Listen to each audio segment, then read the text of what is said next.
Okay. So what I got was, I mean, I guess it's kind of on track, but 57% of technicians do not think that performance metrics, for example, efficiency, hours billed, rework, etc., are an accurate representation of their work. Interesting. 57% of technicians polled, and this is from Wrenchway, I would imagine, because they've got Yeah, some really great stats. So 50% of technicians polled think that performance metrics like productivity, efficiency, comebacks aren't reflective of their work. Interesting. So would this be like more appropriately to say not reflective of their value?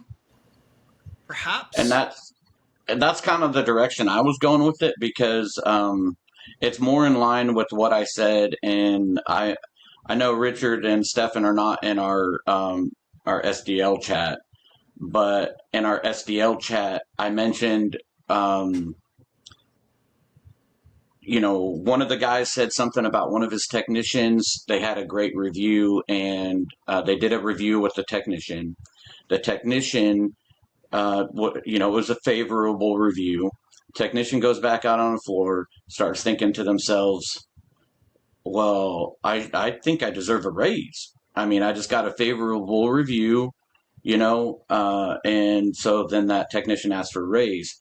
So and then I responded to the person that mentioned that in the SDL chat was, when I ask for a raise, I don't just come in and ask for a raise. I like to write up a nice letter, and then it'll include all of my numbers because they're going to bring that up anyway. You go in there and ask for a raise, service manager is going to, first thing he's going to do is going to pull up your efficiency, your productivity, your build hours, all of those things, and they're going to hit you with all the stuff. They're going to say, well, you're at that point, you're in a negotiation trying to figure out their.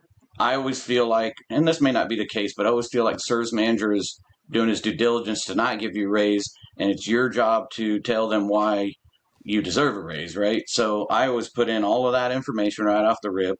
I put on any extracurricular duties that I've done, any um, certifications I've got that quarter, anything like that, anything I feel like that could add to my case, and I just write it up in a letter and I shoot the email. I don't Mm.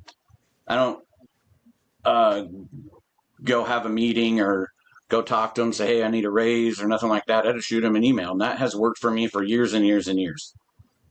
Okay, so one of the things I take away from that, and yes, it's pulled, and this is data from Wrenchway, and it's a good thing to chat about. We've talked about how to evaluate your value as a technician in the past, and anybody, and I'll put the link up here because I think it's posted on YouTube, not just on Spotify. Um, but this is kind of like a different way to look at it. I think that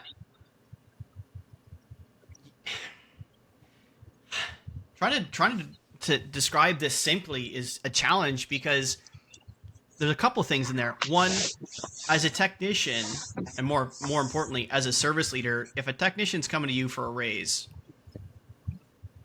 you're already losing because in all likelihood, if you're not prepared to give a raise during that chat, and you may not know it's coming, but if you're not prepared to give a raise during that chat, you got a 50-50 chance that you're going to get a notice slapped in your face, right? Or at least threatening notice, right? So that's why I preach to service leaders, you can't let technicians ask for a raise. And you can't allow yourself to be blindsided by technicians asking for a raise. Think about what's in the marketplace. And I don't necessarily mean the technician labor marketplace, but I just mean marketplace for skilled labor, what the expectation, what the societal expectation for raises is. Like, should a raise come once a year? Period. Should a raise be only had if metrics are met? Should a raise only happen if education levels are met? Like, these are societal questions that we as mechanics see, hear, feel, talk about on a regular basis. For me personally, I walk a fine line between technician and leader. I have to think, okay, 57% of technicians don't think performance metrics matter to the value. And to those folks, I think you're delusional, right? If you don't think we're a productive member, that is what we do. That our entire purpose in the shop is to be a productive member. We produce work. So not to have your value be even remotely associated with your production level and your ability to produce is delusional. So anybody that answered on that saying yes, or however the question was asked, folks, you need to really self-reflect a bit. I'm gonna chew on this a little bit more. I want to hear some feedback from Richard and Stephan before I go into this more, because this has got my head absolutely spinning, and I want to chew on a little bit more. So Stephan, what do you think? let me throw something else into you. So from a foreman position, junior technician comes to you and says, "Hey, I feel like I deserve a raise because I've been coming in and killing it for you. I come in and I work my ass off for you, yada yada yada." Right? We've all got that spiel before. So you could have them. I feel like you could have them. Hey, okay, well, put it all on paper for me. Go through, write me a letter for this said raise, right? Because sometimes I feel like I've been at the shop and I'm working and it's been a quarter, right? 4 months. I've been working 60 hours a week, 50 hours a week for months. And then I write that letter up and I don't see any progression other than I've just been working. And I'm like, oh, okay. So sometimes I write that letter out and I don't see where I'm worthy of another raise. So just add that into to your thought process. Stephan, what do you think? I mean, whenever I had that conversation, I always I would bring my little spreadsheet and I would basically talk about kind of a year-on-year review where if I increased my overall labor hours produced, given the weeks that you take off for vacation, that shows you an improvement year on year. Yes, you might be more efficient in the building, or maybe you're just working longer hours because flat rate gives you that flexibility to generate more hours. But I always looked at it as, well, if my comebacks are pretty good in terms of there's few and far between, and you're not costing the company a lot of money. And this is where it gets a little murky because, some shops do charge techs back for damaged parts if it's deliberate, or, guys will lose time here and there and they don't look like they're really productive because they just spent a day kind of dealing with a comeback of theirs that they didn't get paid on. So, removing that from the equation, I always looked at it as bringing more value to the company. So I would always be trying to add on more specialties from the Audi side, which is your high voltage technician. So now you can do the electric cars, getting your R8 stuff, and just kind of moving yourself up that ladder rung. And, management has to see the value in you as a person to give you that raise as well. If they say that they're going to waste their time and they're not really concerned with your future, and perhaps that's something you have to sell for them as well, is they got to know you're in for maybe a couple of years. You know what I mean? We're looking at an expansion at our new store, so we're going to have to add some personnel. And I brought it up that maybe we should be hiring for that store now 2 years in advance, so that when the store does open, we have people that are kind of up to speed with the expectation of what a new store is going to require, or essentially ask for of the staff. You're going to want to book more cars. You're going to have more business flowing through. So build your team ahead of time. But I think you just have to bring the value. And if the value is the numbers, and your manager or your direct boss is a numbers guy, you got to quantify how your likability in the shop turns into numbers.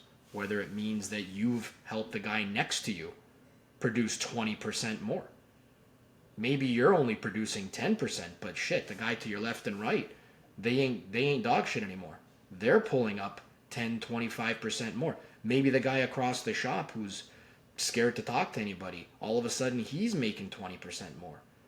And then you start looking at it like, if you just keep making the same amount of hours, but you can positively impact the shop as a whole to make more money, then isn't that completely part of the whole game here, is to just produce more for everybody.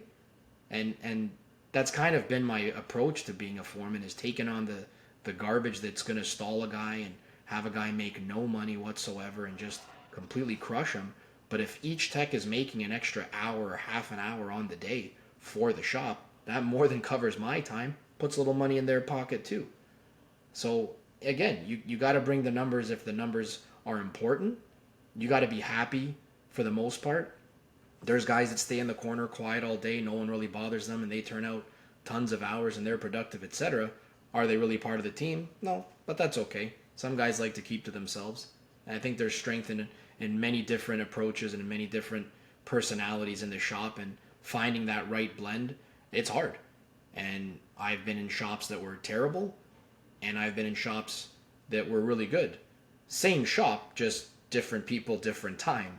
And I was in a different place in my career, so maybe my ears were a little more open, and maybe now they're a little more closed. So, I'm kind of forever learning that numbers aren't everything, because if everyone's coming into work upset, they're not making nearly as much as they could as if they were coming into work. This is a great point. This is a great point right there. Foreman, this is why I think it's such a dying art, so to speak, being shop foreman, because you're just as much morale as you are Mr. Fix It, right? You're not necessarily just the person that takes on the shit, right? You're not necessarily the person that just helps the apprentices, or calling engineering because it's exorbitantly time consuming, or whatever the case may be. Your morale, right? If you can help with morale, there is so much more that can be made for both the technicians on the team as well as the business. Because as the surveys proved, that I continue to prove over and over and over again, the more content and happy a technician is, the so much more money that they make. And the question is, well, are they happy because they're making more money, or are they making more money because they're happy? Well, does it matter? Like, really, does it matter? It doesn't. It's cyclic. If you're happier, it's going to be easier for you to produce more money. And if you're making more money, it's easier to be happier, because life is easier when you're making more money. Yes, does it come with other problems? Yes, it does. More money, more problems. Biggie told us all, right? It's just, it is what it is. So trying to get the entire team on that money train, as it were, other things start to fall into place. Richard, what say you, good sir? I'm kind of in line with you, like this 57% thing. I think technicians, like, yes, asking for a raise, you need to be able to, for one, you should have the confidence to walk in there and lay it all out, right? You should be able to walk it, like, especially if you know what your starting wage is, and then what your top wage is, what your top guys make. The shop should know what the top make is, like what the top pay is, right? There shouldn't be any mystery around it or anything like that. They should know how much, especially like in Canada, there's percentages, how much you have to pay your apprentices. They should know how much the lube techs are paid. They should know how much anybody in that shop is paid, from lube tech to foreman, right? You should know how much hour-wise anybody's getting made, or anybody's getting paid. And then, so if the tech is in that, like, that, they're not at the top pay yet and they're looking to get there, they should really, they got to do their bit of due diligence. But at the same time, management should have stepped up. Like, my service manager is in the shop all the time. He's talking to everybody. He's talking to me. He uses me as the pulse of the shop. I talk to all my technicians. Like you said, though, at the moment a tech comes to you and is like, hey, I need a raise, that they've already had probably half a dozen interviews at other stores without your knowledge. They already have feelers, or they're just actively looking at every freaking job ad known to man. Yeah. Marshall's going to be the exception, right? Marshall's the kind of individual that's the exception, because Marshall, like Stephan, like yourself, like myself back in the day, we were jumping on every ounce of education and training we could possibly get our hands on. We're already producing, 120% or better regularly. We're already at or damn near top pay. So we're coming with all of the receipts, as it were, with, hey, it's been 12 months. I'm being proactive here. Here is my last 12 months. Here's the top 10 wins I've had in the last 12 months. Here's my numbers for the last 12 months. Here's the new, in Marshall's standpoint, here's the 10 new clients I brought on board for 45 new pieces of equipment that we're now servicing. I think given the market, given what I'm producing, given what I'm making the company, a 4% raise is due. That's a little different than the average technician out there, the 80%er, that is not necessarily, they don't necessarily know what their numbers are. They don't know what they produce for the business, right? When we talk about production and 57% don't think production is part of their value. I'm really trying not to get upset to that statement because it pisses me off, because we're production, right? But if you don't know what you produce for the business, it's hard to how expensive it is to have you making what you're making. It's difficult to have a civilized, objective conversation. And this is where a lot of folks that I speak to in coaching, and even just online, just looking at all the comments on all the forums, that I'm starting to really try and chew on, just like Gary Vee does, consume the consumer. If you don't know how expensive you are, and I don't just mean your wage, if you don't understand the expense that goes into the hour that you produce, it's difficult to have an intelligent conversation with your leader. Like it's just, I deserve a wage or a raise or whatever the case may be. Understand that if you produce 160 hours a month at $100 an hour, like that's $16,000. If your effective labor rate at the end of the month is $100 an hour. If you're already making $7,000 a month based on those hours and your wage, whatever, and I'm just throwing a number out here, that's a super big chunk of the labor pie that the service leader is trying to pay the bills on, right? There's all kinds of expenses and such that you don't necessarily know about, and most don't know about what goes into really paying the bills. Like even the granular stuff that add up quick. Like you don't know in parts, what the carrying cost of obsolescence is. Like when you talk to the average technician, when I ask them about parts and things like that, just grasping that the interest on the obsolescence could be $5,000 a month. Just the interest on obsolescence. Forget about the payment. Like if they're borrowing, let's say it's a big month and the parts manager is going, let's do a 10,000 filter purchase this month because we can afford it this month to carry it, but we're going to buy 10,000 oil filters. That's a really big nut that they have to try and swallow. And then your labor helps to pay for that as part of the fixed ops profit centers that you don't necessarily know about or have never even talked about. Or so when the other thing on that too, though, especially, I'm not too sure how HD does it, but like from the dealership side, when the OEM ships you specialty tools and they are billed directly to your dealership, and you're like, oh, that's great. That was a $10,000 battery tray that I didn't order. Like I have my controller comes to me with the printouts from, because Bosch ships all the GM tools, and so it's got Bosch written on the top, and it's like, did you authorize this? I'm like, no, God, no, I didn't authorize that. Like, I don't think the technicians don't understand. Like, yeah, specialty tools show up. They show up because the OEM deems that the dealership needs these tools to do the job. You don't get a choice on saying, no, I don't want them. Like, they just ship them to you and bill them directly to you. That's a huge cost too. Ours just show up as well. They just show up, and there'll be a damn pallet, and it'll be $50,000 worth of tools. Just out of nowhere. Yeah. It can be 550 or it can be 50,000 or more. Like I was at a Subaru store recently. I went to meet a service leader and understand their shop a little bit better, see if I can help them out anyway. And this I won't call it a mom and pop shop because they're part of a group, but it's a 6-bay shop, Subaru store. Okay, 6 techs, 6 bays, small. He got shoved a $16,000 battery, a rolling battery cart, right? They've sold 3. They've sold 3. And as I understand it, and those out there that are in Subaru that are listening, you can do your due diligence and tell me whether this is true or not. They're discontinuing the thing that the vehicle that battery tray lowers. So they've never used the $16,000 battery cart.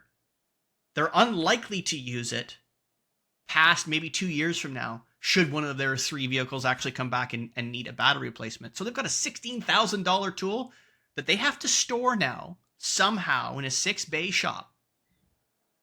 6-bay shop, and they got to try and store this thing. And they're never going to use it.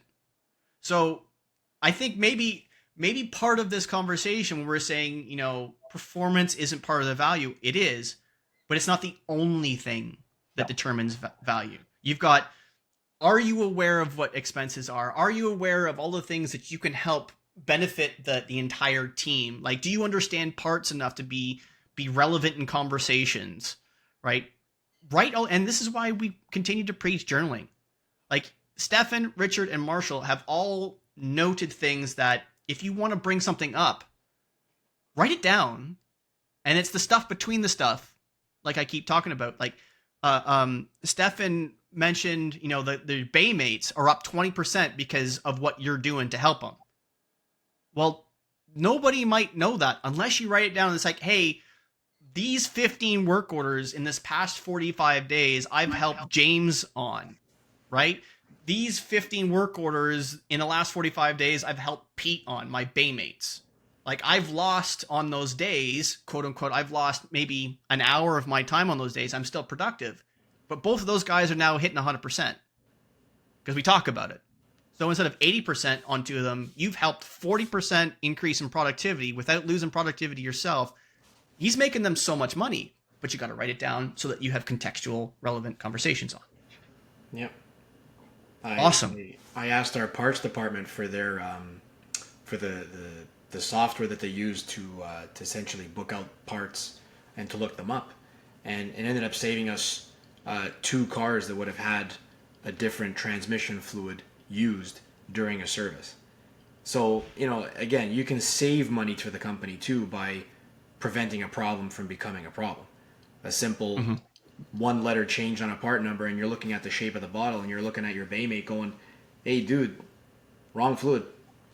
It happens, it's fine, it's a mistake. But to a new guy, this is what parts gave me, right? But you know what, it's fine. It's a misstep, it's a mistake, but that mistake could have been a incorrectly filled transmission, possibly damage to said transmission, and just a whole can of worms. So, you know, value is always in what you make, but also in what you save as well. So, you know, write it down.